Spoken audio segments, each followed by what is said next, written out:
Hello and welcome. I'm Beth Cougler Blom, and this is Facilitating on Purpose. In this episode, I'm really excited to bring you someone named Alina Pete.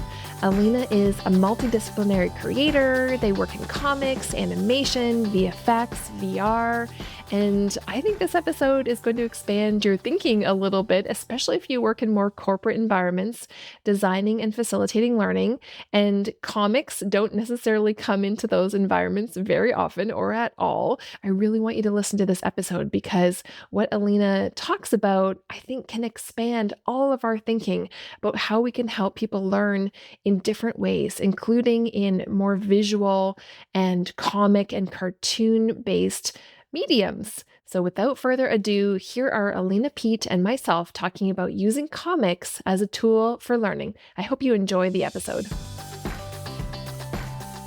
I'm so looking forward to this conversation today, Alina. I have read one of your books and we will get to talking about that. But because of that too, I'm so excited to just dive into the work that you do and who you are in the work as well. Welcome. Yeah, thanks for having me. I'm really excited to be here today too. Thank you. I guess I'll say just briefly, and then I'll turn it over to you to tell me a little bit or tell us a little bit about who you are. I met you through my friend Candace. You and she both did TED Talks together. And Yeah. when you did that, you did your TED Talk, and we'll link to it in the show notes too. She said, I think Alina would be a really good guest for your podcast. So here we are, and I'm so happy that you are. Oh, thanks for having me again. That was such an amazing experience going through the 8 or 9 months of prep it took to go from script to actual on stage for the TED Talk. I know. Kudos to you. Amazing. It Yeah. was, yeah, it was a lot. It's a lot. So tell me, who you are in this world, who you are in this work. Situate yourself for us. Tanse, everybody who's out there listening. I am Alina Pete. I am a queer Nahil or Cree artist from Little Pine First Nation in Saskatchewan. I've been living and working in Surrey, BC, so on Catsie and Kwetland land here on the coast for over 10 years now. And I work primarily in cartoons and comics, but I also do a lot of freelance writing, and I work in VR and AR. I've done video games, I've worked in VFX, so I kind of wear a lot of different hats. These days, it's mostly centered around writing, drawing, and doing public speaking to raise awareness about comics as a teaching tool. I love it. It's so peripheral in a way to what I do, but I don't want it to be. I mean, I did develop an online course once that had kind of a comic look, and I was so excited to. I literally have one of Scott McCloud's books sitting next to me because I was thinking, I really should pull it out again and look at it because it feels tangential to my work, but central to yours. And I feel like more of us who are in the learning design and facilitation space should, teach us what you know, Alina, because it's expansive for us. Yeah, I mean, Scott McCloud is absolutely foundational. Like his work really opened my eyes when I was a young cartoonist to sort of what you could do with comics that isn't just superhero stories. Like he's really focused on breaking down the hows and whys of why our brains grasp onto comics in a different way than they do prose or even like movies. Did you find that love or that passion for comics and artist work in general early on in your life? Like, did you always know that this was what you needed to do? I don't know if I knew that it was what I needed to do, but you couldn't stop me from drawing comics. My mom was a single teen mom when I was growing up. So she was putting herself through university, and I obviously, she couldn't always get a babysitter. So a lot of the time I'd go with her to the campus library and she'd give me a big old stack of paper, the old kind with the tear off strips on the side, the dot matrix printer. She'd Yeah. give me a stack of that and a pile of pencils, and I would just entertain myself for hours while she was studying. And so I have, God, I think a comic that I drew when I was 5 or 6 about a little cat from space, and alien stole his yarn, and it's very, very silly. It's like 4 pages long, but she was always really supportive of me drawing it. So yeah, it was the sort of thing that I just always did to entertain myself. And then it wasn't until I was probably in my 20s where I was like, actually, you know what? I should do more with this. Yeah. What were some of those first things that you did? Did you get an employee type job or did you have to do the contractor kind of route right from the get-go? What did work look like for you in the early days? Oh, my early career was mostly spent after hours after my full-time jobs. So I worked a lot of different jobs. That was how I got my start in VFX. I worked on a Indigenous run show called Wapos Bay, which was filmed out of Saskatoon. So that was really cool. It was stop motion. There was animators like moving the little tiny puppets meticulously all day long. And then I was the VFX artist. So they would send me the finished shots and I would pull the rigs out or add backgrounds or add fire and smoke and all that kind of stuff. But there was a lot of time where we had to spend rendering the scenes. So I was required to be in the office kind of monitoring it to see if it screwed up or not. But I couldn't do anything on my computer and there was nothing else I could do. So I would doodle or write and keep myself that way. I'd also just gotten out of animation school, which is how I got the job there as a VFX artist. And I wanted to keep my animation skills, like keep my hand in with traditional drawings. So started up a little comic called Weregeek, which was just a fun sort of slice of life comic about a group of friends who all play D&D together and a variety of other tabletop role-playing games. And it was in the style of the original sort of like newspaper comics, 3 or 4 panels. Each one contains its own joke, but overall, if you read them, they kind of made a story. And so I like to say that was my self-training on both how to write, how to draw, how to color, the whole production pipeline that then developed into a career. Oh, wow. I want to say you're lucky, but you're not lucky. I mean, you put in the work to do this Yeah. and taught yourself along the way. Or did you have a lot of mentors in the work as you learned? I had a lot of mentors early on. And I should say, you went to animation school. I mean, there's formal pieces there too. Yeah. Yeah. And once I was actually making and producing the webcomic, I less had mentors and more colleagues. There was a bunch of other people I met at different comic conventions. We'd all have our little self-published or independently published books that we'd, published online for years and then finally put into a print edition so we could hold it in our hands. And we would get together after the show every day and just like talk to each other and trade tips on like what kind of printers are you using? How are you like optimizing your workflow? And so I think we all learned from each other that way as we were developing this art form. That's so nice. It so often happens that way, doesn't it?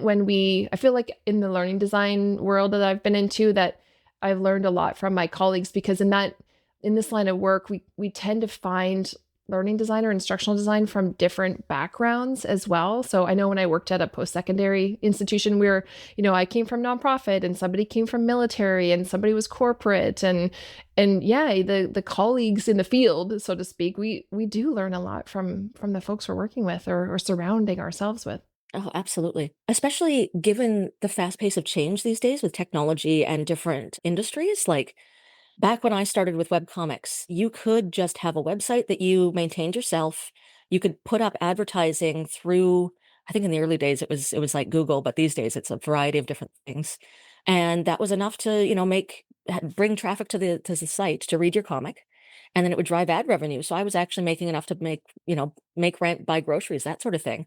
And then when we could call it the adpocalypse happened on YouTube, when their methods for doing different advertising went away, all of my colleagues and I went from making, a reasonable salary every month just by posting comics for free to people to read to making almost nothing, like $20 a month.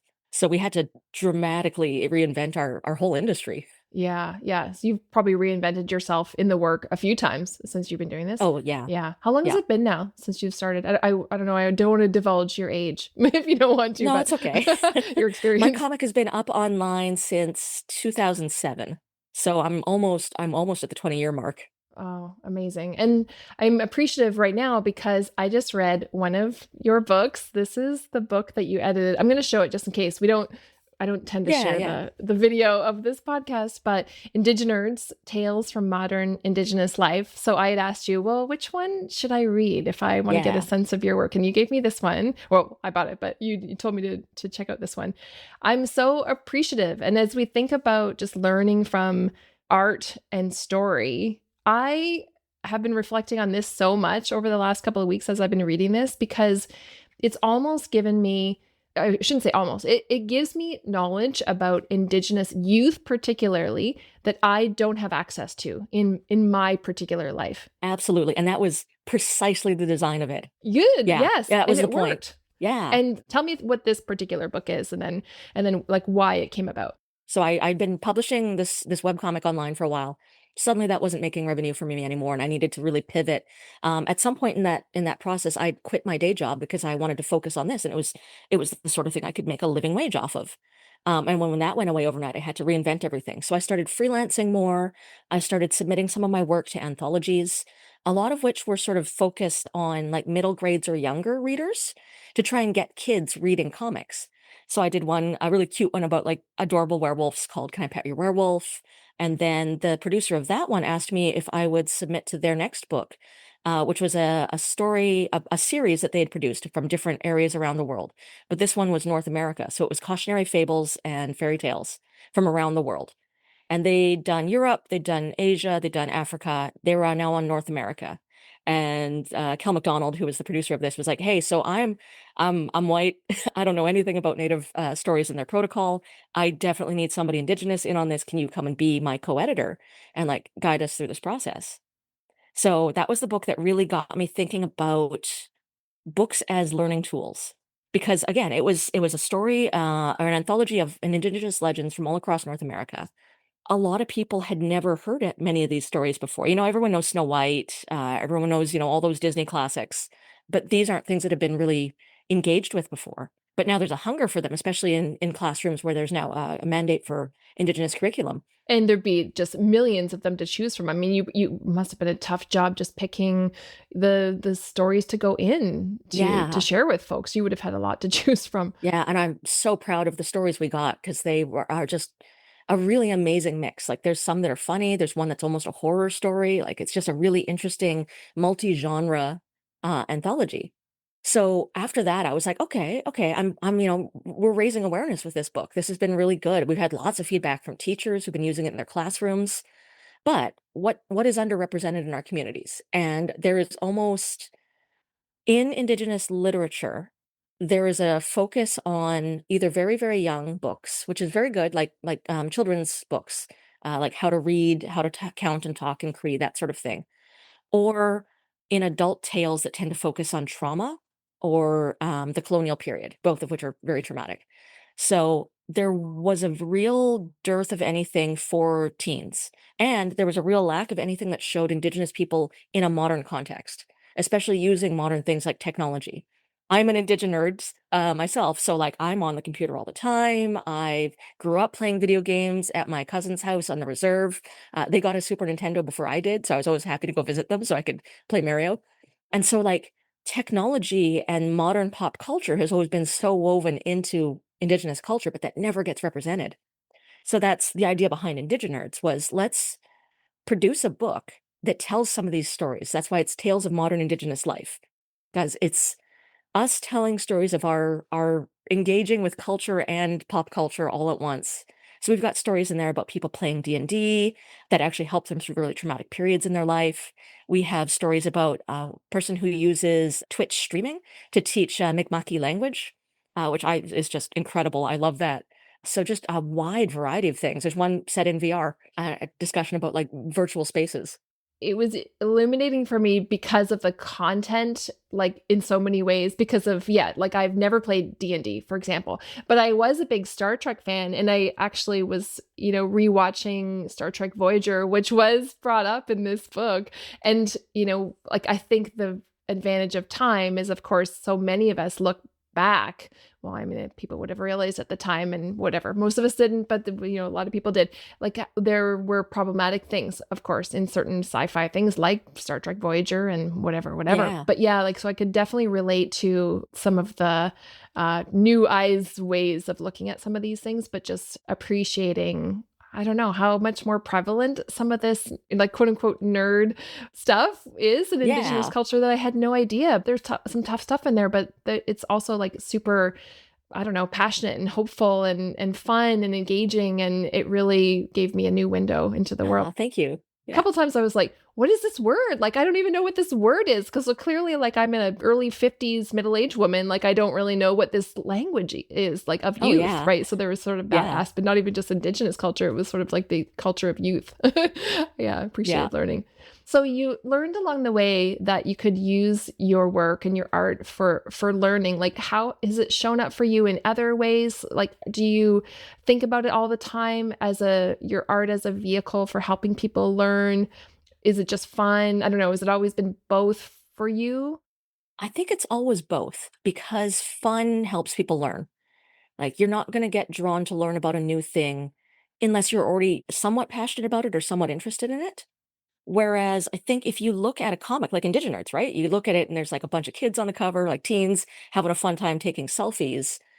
You wouldn't necessarily want to pick that up if it wasn't something you engaged with already. If, if Indigenous fiction wasn't something that you already read regularly. But seeing that, it can draw you in a way that just like a prose book can't.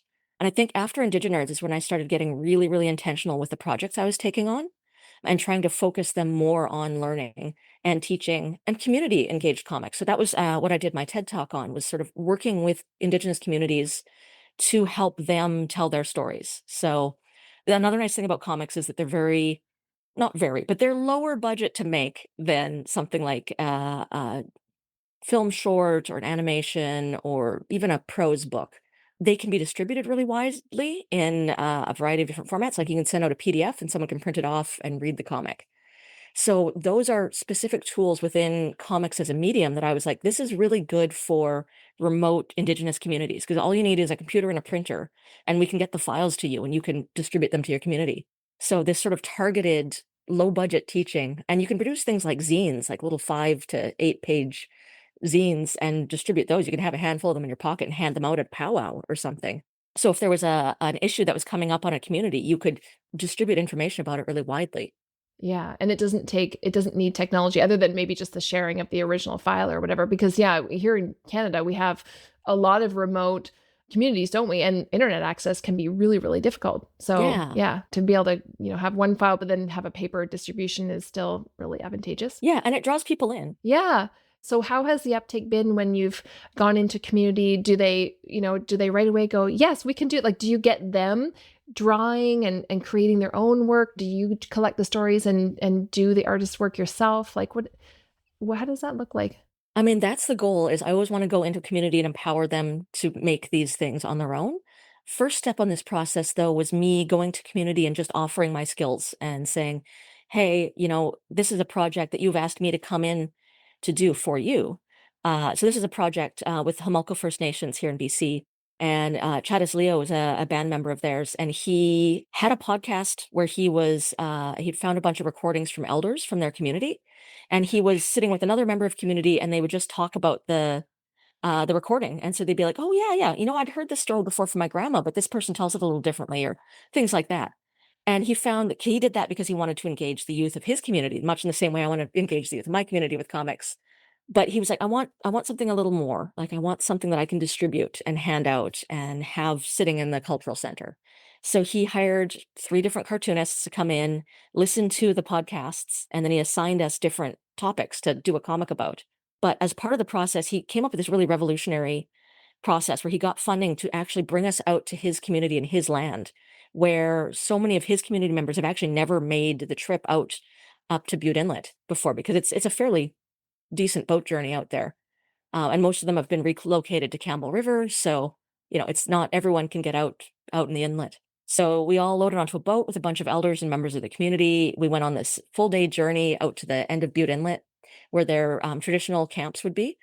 And we heard stories all along the way. And then afterwards, we were still in communication with them to make sure that what we were writing was going to match up with the stories that they wanted to tell in the ways that they wanted to tell it. And it was a really humbling experience to sort of have this community's whole story entrusted to us, and being from outside the community. Like it's a real heavy responsibility laid on you. Yeah. And particularly with stories. I'm white. Like I've heard a lot about not appropriating stories and in all of these things. Like, and you are an outsider to that particular community, aren't you? Like it must have been a tough thing to navigate as you went in to work with them and teach them. Yeah. No, it was really interesting. So that's another thing I hope people pick up from some of those stories is like, and something I have to communicate to people as they're trying to hire me to say, do formline art, is I'm like, I'm Cree from Saskatchewan. Formline is not our art style. That's a coastal thing. And out here, it's really different. Like we were nomadic travelers. We managed ecosystems in a very different way than they do out here. And here there was like a lot of smaller groups all clustered in close together, but that had overlapping range. So they would use different camps at different times of the year and would overlap with their neighbors. There was a very formalized clan systems in a different way than they're out on the plains. So I'm like, it's as different here, from being in Saskatchewan as it would be if you were, a English peasant and you suddenly got thrown into the middle of like Germany, Sweden, somewhere very foreign. You wouldn't know where you were. So it's something I'm always really aware of when I'm working in communities that aren't my own. Hmm. I've never even heard the word formline. So what is formline art? That's a new Oh, word to yeah. me. Yeah. So it's the style of geometric artwork that's done along a lot of the Pacific Northwest coast of both Canada and the US, because obviously there wasn't a separation.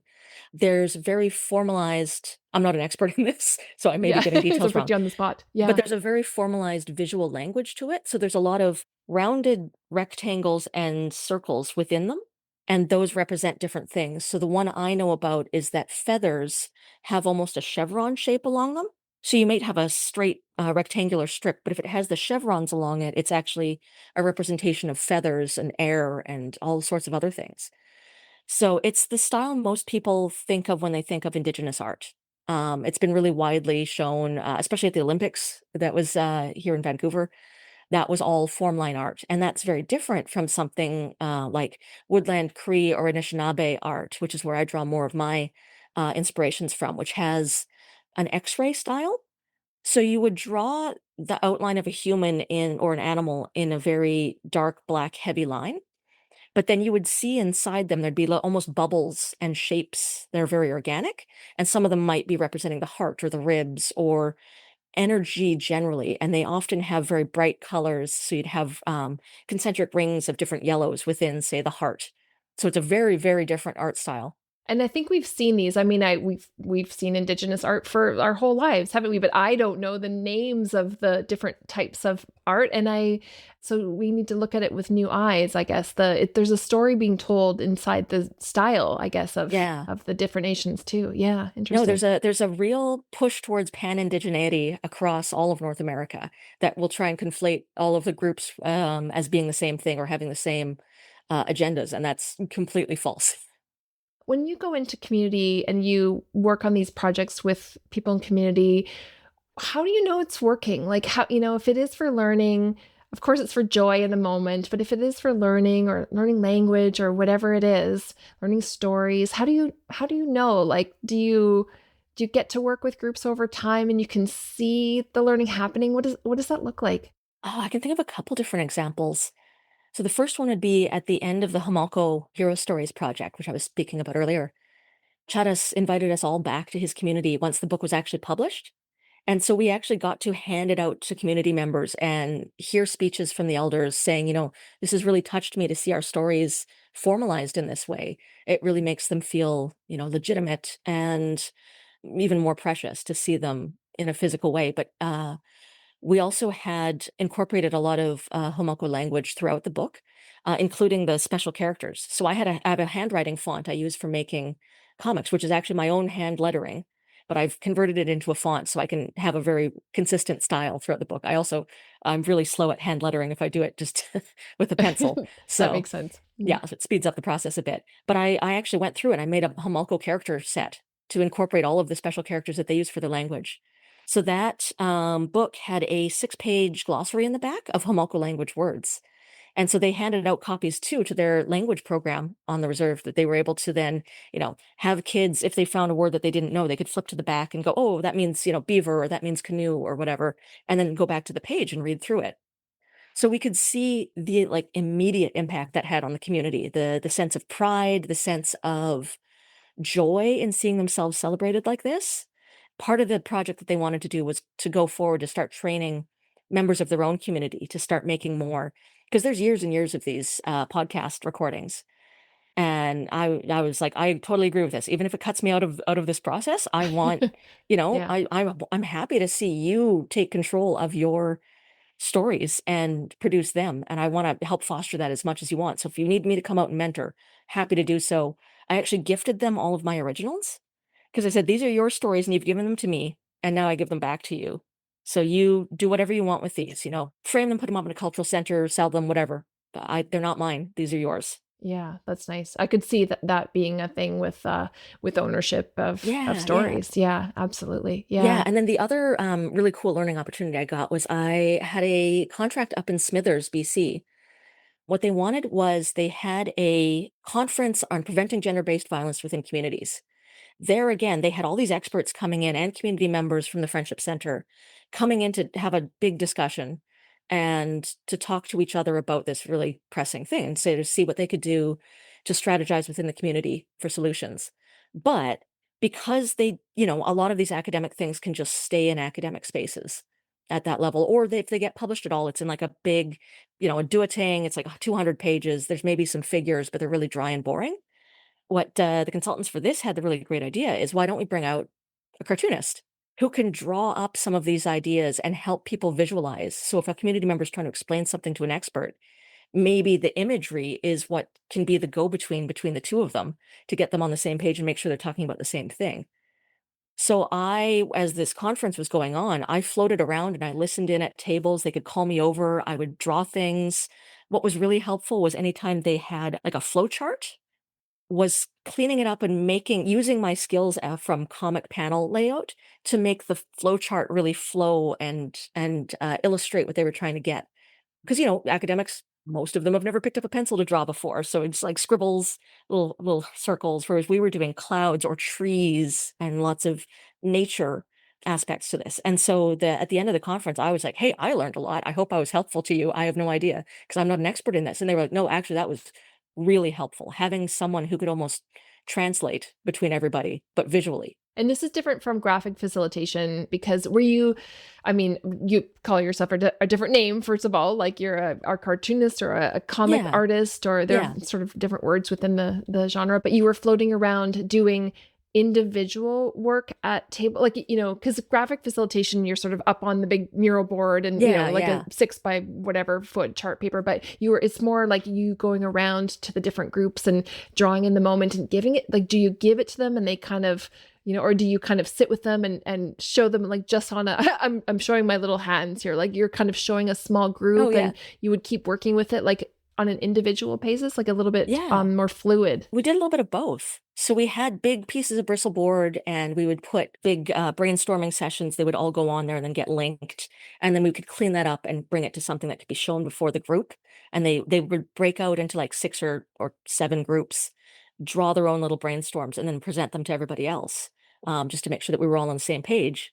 And they were doing quantifying things, like seeing how many different groups came up with exactly the same needs that needed addressing, and those got put higher on the chart of what needed to be addressed than things that only got mentioned once or twice, unless they were very important and something that was just overlooked. So it's sort of a way of like prioritizing, categorizing, making everything really clear to everybody. And getting them to do some of the drawing as well. It sounds like kind of leading them down the path a little bit. Yeah. Do you find that people resist some of that? Like you say, maybe academics or other folks, like we're definitely not used to drawing, a lot of us, in our work lives or our home lives. Do you get a little bit of resistance, or are they right in there wanting to do it? I haven't gotten any resistance, but I have got a lot of people who pull out the old, like, "Oh, I can't draw a stick figure. I don't know what I'm doing." People who will sit back and let other colleagues draw, but will still contribute. So one of the other things I like to do with a workshop session is to make everyone draw a comic, because everyone can draw a comic, even if you don't think you can draw. And ways that I'll approach people is like, okay, you can have a conversation on your phone in emojis, right? And everyone always laughs because, of course, everyone's done that before, right? Like you can have an entire conversation just in pictures. And I'm like, well, that's a comic. You've communicated an idea to somebody using pictures. So you can draw a comic. Like one of the sessions I went to, I just brought a bunch of like little stickers that were just round circles. And I was like, okay, draw some emojis on these. Make me a little comic off of that if you can't draw. And then other people, I'm like, you know what? We're also going to do a thing where we draw. I don't tell them what we're doing, but I give everyone a page of paper. And I go, okay, everybody, I got pencils on the tables. Grab one, draw a circle in the middle of the page. Everyone can draw a circle. Now draw a rectangle underneath it. By getting them to draw a couple more things, I turn that into a self-portrait. The rectangle becomes the shoulders and the torso. The circle becomes the head. We draw little facial features. And I get them to pick one thing that represents themselves. So whether it's their hair or their glasses, they've got a nice pair of earrings, and try and draw that. And then you'll swap with your colleagues and you can see, oh, I can draw. And maybe if you were doing it, you were teaching yourself, you would draw a swoosh of blue hair. That's usually my signature. Like you've drawn yourself in Indigenous. Yeah. And what happens to the room when you unlock this for them? Like what happens with people? Oh, the energy completely changes. I've been in groups before where nobody knows each other, it's that very collegial, formal sort of setting. And the minute you give them a task and some art supplies, suddenly everybody turns into like grade school kids again. And there's a sense of joy. There's some joking around. Everyone's always laughing. This self-depreciating humor of like, oh God, I can't draw that. Hee hee hee hee hee. Or, it completely opens everybody up and the energy just changes. It's really, really cool to see. Yeah. And I don't know, we give people the opportunity to do something different, right? Like we're so Yeah, often yeah. in kind of dead rooms, not having fun, or, and not all topics, I've talked about this before, like not all topics are fun. Like some are really hard and heavy, but I don't know, there's sort of like a joy there when we can use markers and use, artistic techniques and whatever it is, like whatever is available to us. Yeah, and I think you can use comics even for very difficult conversations, and they can help ease them. Like there's all kinds of research on using drawing techniques and drawing exercises as ways to process trauma or unlock like hidden memories.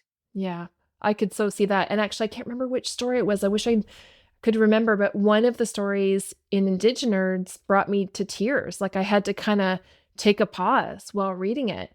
And they're only, how many pages are they each? Like they're really, I think it's sort of max 12 to 14 pages. Most of them come in at about 8. yeah. And then, because they're in comic style, there aren't a lot of words on every page because, well, I don't know if anyone ever watches, this video, I'll like put an example up. So it's just the power of that storytelling in this mode. What do we call this? Method, mode, milieu. Yeah, yeah. It spoke to me and it didn't take very long to do it, but that's the power of comics, isn't it? Yeah, it really is. Well, and one of the other things I like to say is that I've been like sneakily teaching everyone throughout that book because one of the cool things comics does is it makes it specific. So a lot of people who are picking up the book have never talked to an Indigenous teen before. But if you're reading these stories, you're suddenly like, oh, I know what that person looks like. I can see their hand gestures on the page. I can almost imagine what it would be like to have a conversation with them. So it makes it very specific, and humanizing is a strange word to use, but it is. It makes Indigenous people not just like an other. It goes, no, I know this person directly. Like this is James's story. This is James's D&D game. This is him talking about his youth and his growing up and how, it helped him out of his traumatic experiences. Yeah, yeah. And you can, take out Indigenous and just replace it with any other youth that's not Indigenous. Like there's a Exactly. common experience there. My Yeah. daughter who's just turning 18 this week, she doesn't play D&D, but somebody's daughter or son or whatever, like there's something that they can go, yeah, these are teens, just being teens and Exactly. getting nerdy about stuff. Yeah. That's so interesting. Yeah, yeah, absolutely. So this is maybe a way for other folks out there who aren't going to use it in the way you are to think about it as well. So this is I don't know, it's like a graphic nonfiction book. I don't know what you say. So this is called Pain is Really Strange. It's by a guy named Steve Haines, illustrated by Sophie Standing. So this is a way to let people know through a graphic form. Again, gosh, it's getting so visual. We're going to have to share the video of this one to teach people about pain. What does it say on the back? How can I change my pain experience? What is pain? How do nerves work? And this is part of a little series. I have a couple of the other ones here. Touch is really strange. Oh, those are And beautiful. trauma is really strange. And then the fourth one is about anxiety is really strange. And Amazing. so I don't know, reading these and also Indigenous these past couple of weeks, it's really opening up my eyes to there are so many things that we could do, like an organization that is a healthcare related organization that wants to teach patients, for example, right, Yeah. about pain or whatever it is, family caregiving, insert whatever the other thing is here. This is how we can reach folks, isn't it? Absolutely. And oh, I love those. They're gorgeously designed. I love the graphic design of them. But again, it goes back to that point I was making earlier about people engaging with a topic that they wouldn't otherwise, or they would be intimidated to. So like, picking up a book on anxiety, you're not necessarily going to do that unless you struggle with anxiety and are looking for solutions. But if it's that gorgeous and it looks interesting, you might flip through it and then actually get pulled in and maybe discover like, oh, actually, I think, somebody in my family has anxiety, or I think, I know maybe I have anxiety.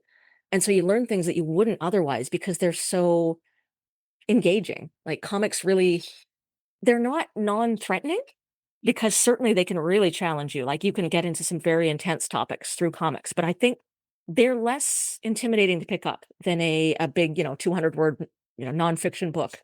Yeah, I agree. I mean, especially I guess I can't really say especially in healthcare. I mean, there's all sorts of topics where we could enter into reading a short comic way more easily than reading, as you say, a 200-page, whatever. Like, what about folks who have ADHD? What about folks with dyslexia? I mean, there's got to be an easier entry into the learning through the comics, right? I have a story that always makes me tear up. Yeah. So Weregeek, my first webcomic that I was just self-producing, I was like, it's just a little bit of frippery. It's just a little bit of fun. It keeps me drawing. I make some silly jokes. 5 or 6 years into doing conventions, I had a lady come up and just burst into tears at my table. And I was like, what is happening? Are you okay? Like, what's going on? And she pulled out this like tattered, falling apart copy of my first collection. And she said, my son has autism, and this is the only thing he will read. This is how I got him reading. Wow. He's read it until it has died. So I need another copy. And do you have any other books? And I hadn't realized until that moment how big an effect just my silly little jokes and funny pictures could have on people. Yeah. Not so silly. Super meaningful. That was a really eye-opening thing for me. Yeah. It just resonated with him. And multiply that person with hundreds of thousands of people across the world, more than that, right? Yeah. Who are you reaching that you couldn't have reached before with a different type of thing? Exactly. You can't control who's going to read it. You just put it out there and then let them engage with it. And I think that's super powerful. Yeah. And not to devalue what you're doing with the work, like what you're bringing to the world. Like you said, like you use the word frippery, like so not frippery, Alina, right? Yeah. Do you want to say about your other books? Because I haven't had a chance to read, but you've got more than this one for sure. Yeah. Like, do you want to just give us a tiny little Cole's notes of like the other ones? Yeah. I mentioned Woman in the Woods, Cautionary Fables, North America. That one's the kids' legends book, North American legends. Indigenous obviously is like teens, pop culture. And then there's another one that came out this past year through Orca Press out on in Victoria. And that one is a true story of Ilse Schroeder, who got lost in the north when she was like 12 years old. And she used her Indigenous knowledge to survive. But that one's really interesting. So I was working with her granddaughter, who got the story from her grandmother because her grandma's story had been taken by Farley Mowat and adapted really poorly into one of his books, The People of the Deer. And so her grandma Ilse was actually really upset that her story was out there being mistold all these years by like a great Canadian author. And so gave her story to her granddaughter and said, yeah, tell my story right. Tell it correctly. And so she'd worked on the manuscript for a long time. And then we worked to kind of turn it into comic book format. And then I was tasked with illustrating it. So she gave me a huge variety of like newspaper cuttings and old photographs, historical documents about her grandmother's trial out in the wilderness. And so we told the story properly, and that came out as a book called Lost at Windy River. So that one again is sort of middle grades, it's like grade 5, 6 kind of and younger, but it's a really, really cool story. I'm really excited that these are really, really cool story and so exciting and meaningful that it's setting the story right as well. Yeah. Not great that it was stolen and told in the wrong way, but setting the story right and available to, inside the curriculum, inside the schools here too, right? As you said before, like the teachers who are looking for how to engage students in whatever it is, but certainly Indigenous knowledge, because that's what we're talking about today. A lot of, this is such a great way to bring this into their classroom, isn't it? Like, absolutely. Really good. Yeah. The next thing I'm working on that isn't out yet, it should be by end of this year, maybe early 2027, is I'm actually working to take some of this learning international. So I was approached by a group called Richtung 22 out of Luxembourg, and they had found a journal from a priest who in their hometown is fairly, well known. He's got like a plaque at a church or something because he was this great man who came over to North America and did missionary work. And so from his journals, they found out he worked at Christie Residential School out on Vancouver Island. And he was sort of celebrated as being this missionary who went over to Canada and did good work for God. Of course, obviously, all of us now, who are in the know have alarm bells going off because he worked at Christie Residential School out on Vancouver Island. And so he was actually pretty notorious there, where he was known as a sort of hard ass, and he was brought in to bring natives in line. So they wanted to turn that story on its head and expose him for the awful person that he was. And they produced it on their own. They have a really nice book, but they went, this isn't the whole story, just as they were ready to publish it. They were like, this is only half the story. And it feels like we're really leaving out and maybe even, ignoring the voices of his victims. I wonder if we can get in touch with somebody from Canada who could get us in touch with residential school survivors and work with them to tell the other side of the story. So they, through UBC, they got in touch with me. We're going to be publishing our stories together. So the first part will be erasing identity, and that's the priest coming to Canada doing all of his work. That's the first part. And then the second part will be rebuilding identity. And that's the story of a family from the great-grandfather who went to residential school, but was hidden and held back by his father until he was big enough to sort of stand up for himself and the other boys. And then him recovering from the trauma of that process. And then through his family coming to be very well-known Indigenous scholars. He himself was on the Truth and Reconciliation Committee, doing a lot of work for survivor advocacy. So the idea that, that trauma that was inflicted by this priest takes multiple generations to begin to deal with, but that's what's been left to Native people to heal from. And so this is a story that's going to be published both in Canada and in Luxembourg. And they're hoping to take it to Bande Dessinée, which is a famous comic convention in France. And from there, like if you go to Bande Dessinée, your stuff gets distributed all over Europe. And so Europeans obviously don't know anything about this. The Canadians are just starting to find out about the legacies of residential school. So I'm really honored to be part of such a really big project that could have such huge waves around the world. Absolutely. That is a real testament to your skill in the work. Oh, thank you. Yeah. Way to go. Yeah, that's super. I've actually heard of Bande Dessinée. I don't know why, because I'm not in the field, but that is really exciting. Yeah, I'm very, very honored and kind of intimidated. Yeah. Yeah. Oh, you're going to rock it. And just, I don't know, going back to the learning, it's like, it's time to retell or tell some of these stories, right? Yeah. That were told differently and need to be told the right way now, and what really happened. Yeah. But there's a lot of hard stories out there right now. And I think one of the comics in Indigenous kind of spoke to this, which spoke to me. Like we do want to read Indigenous authors. We do want to read about the hurt and trauma because we need to know. But then there is this whole other side of, who Indigenous peoples are today, and just wonderful things going on, and like just celebrating your knowledge and your work and your skill. And I don't know, it's kind of both. Yeah, there's a joke among my like Native writer colleagues and I, where we are like, every time a new book comes out that's about like residential school trauma or other trauma recovering from trauma experiences, we're like, we want to buy it. We want to, support your authors, right? Support our colleagues. But we're also like, I can't read this. This has been a part of my family experience. It's going to be too traumatizing for me. I'll buy your book, but it'll sit on a shelf, and I'm sorry. Yeah. Because that's not for us. That's for people outside the community. Yeah, absolutely. But it's how I feel too. And it actually kind of helped, weirdly enough, me feel seen a little bit, because it is hard. But we like, as white people, I want to read the book, but it is hard. And I too have to take a break, but I could absolutely understand why it's hard for you and your friends and colleagues and your family members to take a break too. Or it's hard to read it and need to take a break. But it's both. Yeah. It's always both. Like, we want to know, but then we have to talk about other things too, because there's joy in so many things. Yeah. Well, and if the only media that's out there about Indigenous people is about trauma and loss, that becomes the whole narrative. And it's like, that's not our lives. Like, every Indigenous gathering I go to, everyone's laughing, we're telling stories, we're joking. This includes like funerals. You go to a funeral and people are telling funny stories about the deceased. We're joking with each other. It's part of life, right?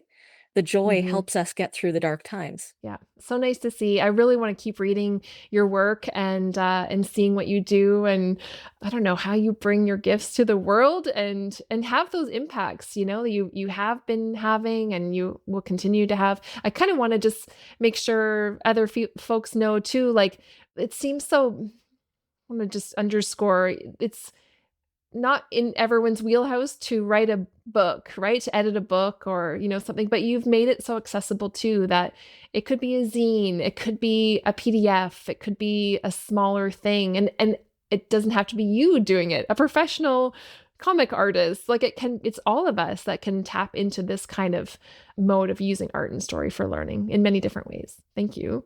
I think it's really timely too. I've actually seen quite a lot of people putting together zines in Minneapolis of sort of, information street level organizing and being like, here's how you use the whistles, here's what they mean.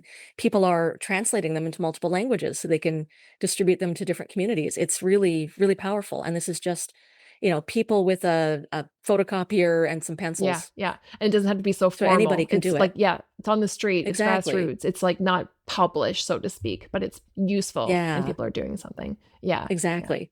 Yeah, the number of things I've learned from comics that I wouldn't engage with otherwise. Like there was one I read about physics, and I'm not a math person, but I was really excited about this physics Yeah.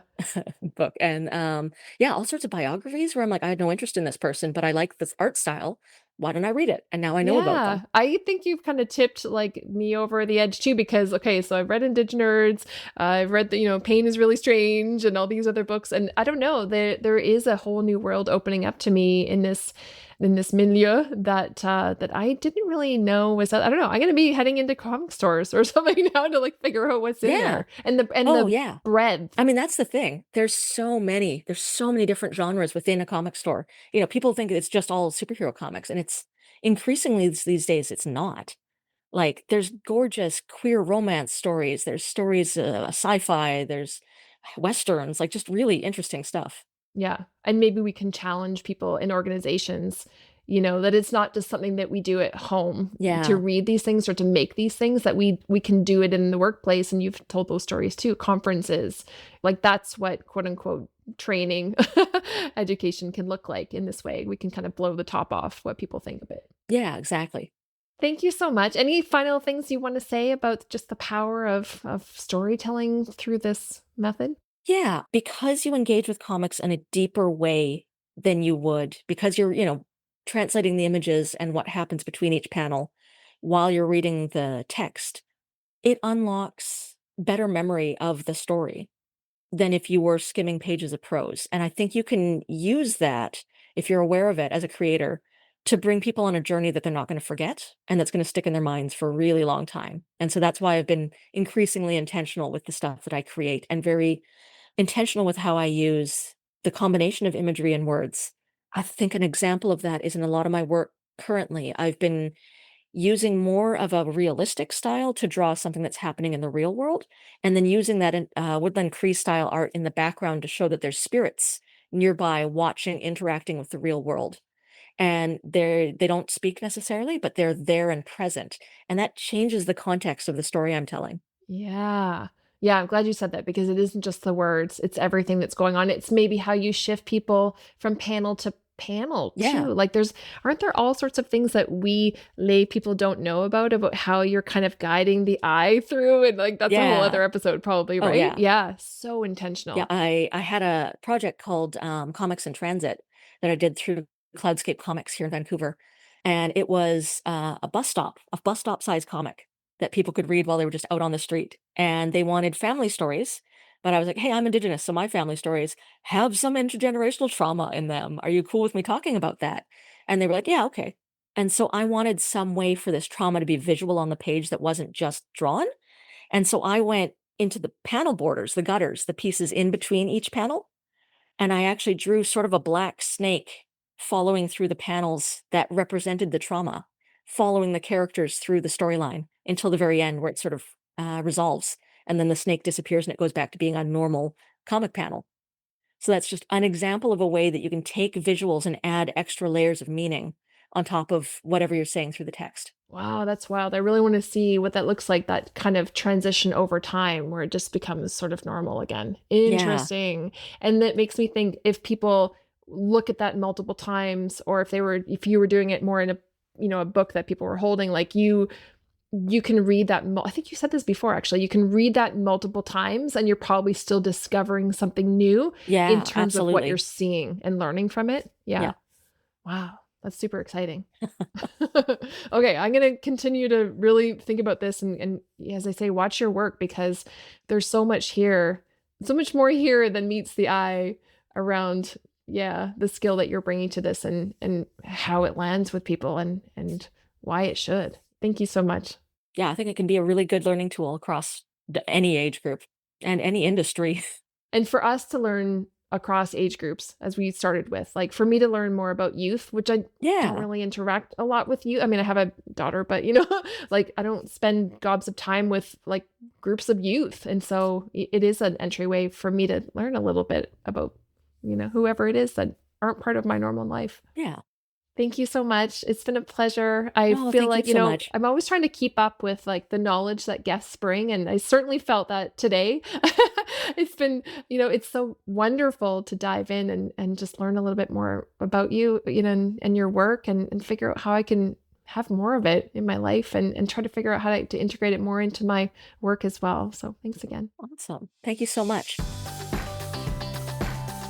It was such a pleasure to have this conversation with Alina, and I really want to thank them for coming and having it with me and expanding my thinking and my knowledge about not only how we use comics and cartooning as a tool for learning, but also just learning a little bit more about Indigenous cultures through this conversation as well.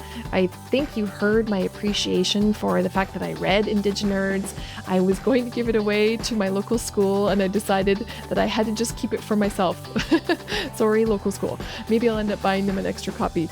But I did want to keep this resource because it was so inspirational to me, not only just for learning about Indigenous culture and Indigenous youth, but just the whole medium of learning through comics is something I want to keep researching and learning about more for myself. And I'll definitely keep watching Alina's work from this point forward. This is a really good episode actually to check the show notes for, because you heard Alina say so many different things that you could look up yourself if you want to research this and dive into it a little bit more. So I have so many links for you in the show notes that you can go and do that, and definitely go to Alina's website and check out all the other books that they've written or edited, and check out the way they illustrate as well. So cool to learn through this type of resource. So inspiring. Thank you so much, Alina, for coming on the show and helping us all learn and stretch our ideas and our imagination about how we can use comics for learning. Coming up next on the podcast, I have a conversation with the Future Now community from the International Association of Facilitators. But actually, you know what? It's not really me in the conversation. You are not going to hear me in this conversation, because what I had to do was just get out of the way of this group. Future Now is a community of younger people in the facilitation field. And even though they are younger, they are so skilled in the work, and they have great things to say and give and share with each other and with all of us about what facilitation feels like right now in the world. I love that I get to present this upcoming conversation to you with the Future Now community. I hope you enjoy that when you check it out in the next episode. Thank you so much for listening. You can give me feedback for any episode, including this one, via facilitatingonpurpose.ca. That's also where you can find the show notes for every episode. Thanks again to Mary Chan from Organized Sound Production, who does fantastic editing for each and every episode. Thanks, and I hope you'll join me next time on Facilitating on Purpose.